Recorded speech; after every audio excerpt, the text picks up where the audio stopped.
بسم الله الحمد لله والصلاة والسلام على رسول الله وعلى آله وصحبه ومن والاه كبجموت بلين خي إيمانا السلام عليكم ورحمة الله وبركاته يا ربي خينا جاء حديثة 40 النووي وليف جلق ابن سني إن شاء الله حديثة كل لما فرّا وليف الربانا جتشو الحديث الثاني عشرة حديث خدا لما فأ عن أبي هريرة أبا هريرة أديفمه رضي الله تعالى عنه ربين ألته إسرى حاجالته قال أبان هريرة نجأ قال رسول الله ارجما ربي نجأ صلى الله عليه وسلم نجا في رحمن ربي سرت هاجراته من حسن تلوره إسلام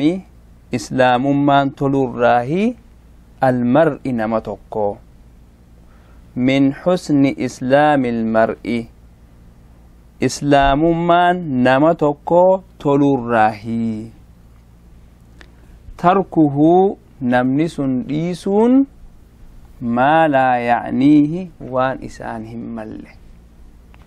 حديث حسن حديث نخم بريدادا رواه ترمذي تنوف أديسه وغيره نمني برالين هكذا أكنت كباب دوتي مال جاتشو نمني توكو وان إسان همال تكيو ديسه إسلام من إساتولتي جاتشو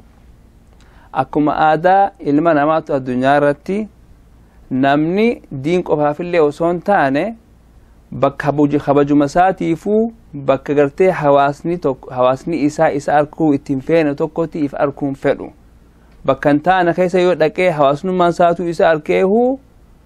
maqaa kiyyaa bada ja'a akkana jedhee irraa fagaataa jechuudha bakka hamtuu isaanii mallee keessatti arkamu maalayyaa diin islaamaa keessatti maalayyaa namni rabbi sodaatu jechuudha. bakki gartee wanni si namaan hin malle tokko takka bakka taha bakka namni dhaqu taha takka dalagaa taha takka jecha taha wahuma gartee nama muslimaatiin hin malle tokko irraa hundaahu irraa fagaachuudha jechuu gabaabtutti inshaallahu ta'ala hadiisni gabaabaa fakkaata malee keessatti dhaamsisaa hedduu guddaadha jechuudha inshaallah warra gartee baratee isa kanatti faayidaa rabbiin haa godhu هنگا حديثة آنوتي ولد جانو والسلام عليكم ورحمة الله وبركاته